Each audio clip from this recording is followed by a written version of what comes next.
le cadre de la mise en œuvre du programme Impact-Tel, une séance de sensibilisation portée par la coalition béninoise des organisations pour l'éducation pour tous s'est tenue ce jeudi 20 décembre dans une salle du stade général Mathieu Kérékou. Le thème choisi pour cet événement est « Élimination des châtiments corporels et autres violences en milieu scolaire et dans les maisons ».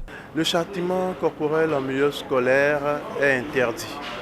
Et c'est d'ailleurs dans ce cadre que la coalition béninoise des organisations a tenu à organiser cet atelier dans le but de sensibiliser davantage les acteurs de l'éducation, les parents d'élèves, les professeurs et tous les acteurs à la nécessité de proscrire le châtiment corporel, d'arrêter le châtiment corporel pour davantage encourager la discussion, les échanges, la communication avec les enfants. Cette séance a réuni élèves, parents d'élèves et enseignants. Les élèves ont eu à débattre sur le thème de la journée. En conclusion, ces derniers reconnaissent les raisons pour lesquelles l'enseignant fait appel au châtiment corporel, mais souhaitent que cette mesure soit revue. Ça fait très mal. Ça fait très mal.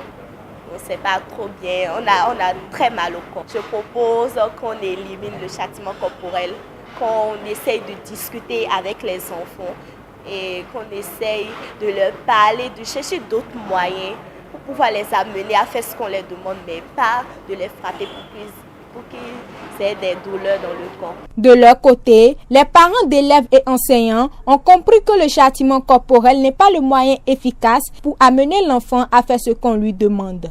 Le châtiment corporel est une manifestation de déshumanisation. Il faut pouvoir le bannir.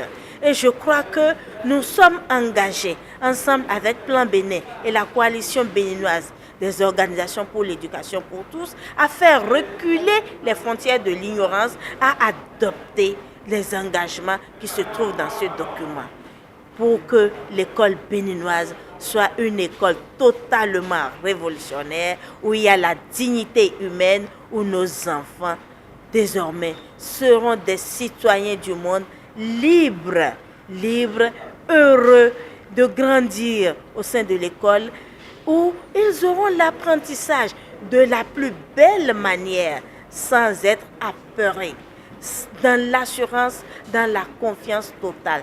Donc l'enseignant est ce monsieur-là ou cette dame-là qui doit pouvoir vraiment s'armer de patience, qui doit trouver tous les moyens, toutes les bonnes manières qu'il faut pour mettre l'apprenant en confiance, pour l'aider à construire le savoir de la plus belle manière. J'ai été obligé de le faire à des moments donnés, mais j'ai eu aussi du remords les instants d'après. Essayez de faire peur. Il y a des enfants, dès que vous prenez la chicotte comme ça les effraie, mais il faut accompagner ça après un peu de câlin. Parce que quand vous faites peur, vous faites mal, la peur peut amener l'apprenant à s'éloigner, à avoir son esprit ailleurs sur l'objet d'apprentissage. Vous ne savez pas l'effet secondaire que la peur peut créer. On peut faire habilement peur, mais chercher l'instant d'après à gagner l'amitié, la sympathie de l'apprenant, de l'enfant. L'objectif visé à la suite de cette séance est d'abolir le châtiment corporel et de promouvoir les mesures alternatives pour une éducation harmonieuse des enfants.